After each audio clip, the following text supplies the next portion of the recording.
We have yet another reinvention for the year 2012, and there are so many that I think that I'm ready to deem 2012 as the year of the reinvention. Hello to everyone watching, and welcome back once again to RealScreenReviews.com. I am movie critic Nick Iacobucci, and today we will be reviewing the debut trailer for October's Alex Cross. This film sees the very popular writer, producer, actor, and director Tyler Perry stepping into the role that was made famous by Academy Award winner Morgan Freeman from back in the late 1990s. Alex Cross is the famed criminal profiler brought to life in the literary world by best-selling author James Patterson, and not only do they seem to have beefed up the action this time around, our hero also seems to have lost about 40 years off of his life. Well, people, what looks to be the strongest and best aspect of this trailer is the casting of Tyler Perry in the lead role of Alex Cross. Now, we're not only talking about a talented actor, we're also talking about a playwright and screenwriter that just seems to radiate intelligence when he speaks.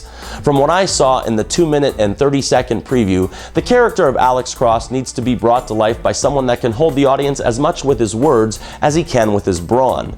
Mr. Cross needs to go head-to-head with a sadistic criminal mastermind, and the only other person I could even see pulling this one off would be Idris Elba. Now, I am so glad that Tyler Perry is doing something different. Granted, he has shown up in smaller dramatic roles, such as in the new Star Trek adventure, but I couldn't be happier that he's stepping into the realm of mainstream Hollywood feature. In my opinion, he really needs to flex his dramatic muscles, he needs to show us range and growth as an actor, and most importantly, he needs to show us that he can carry a film when not dressing in drag. Once again, I think this is a perfect starring vehicle for Tyler Perry, and I'm actually excited to see what he can do with this feature as well as this performance.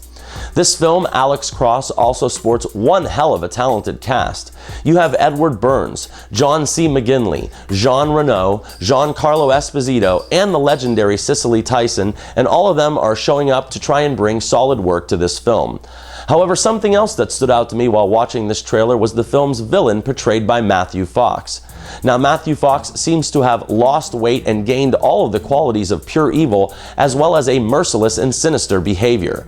The trailer tells me that they seem to have created the worst kind of villain, and that's the one that's actually smart, and he looks to be a very good adversary / nemesis to our film's protagonist. Now, the one drawback that this film has against it, and it's a big one, is the man at the helm of this feature, Rob Cohen. I just cannot lie to anybody out there, and in the simplest of terms, I just can't stand this guy as a filmmaker. Now, they make it a point to show us in the preview that Alex Cross is from the director of the original Fast and the Furious, and I do believe that to be a decent film. However, what they don't list in the trailer is that it's also from the director of Daylight, The Mummy, Tomb of the Dragon Emperor, Stealth, and The Skulls, which loosely translated is about 8 hours of my life that I'm never getting back. He is supposed to be an action filmmaker, but he usually insists on doing script rewrites himself. However, I'm very happy to say that they have entrusted the script of this film to a couple of professional writers and made sure that Mr. Cohen did not have a pen anywhere in sight. Now, don't get me wrong, it's not like I did not enjoy the two previous Alex Cross adventures that starred Morgan Freeman, but I never thought them to be towering works of cinematic achievement. One thing that I didn't like about the previous versions was that Mr. Freeman was already up in age when he was offered the part, and because of that, you kind of limit what the film can do on a whole. This new reinvention has cut the main character's age basically in half, and because of that, it can concentrate as much on the action as it does on being a psychological thriller.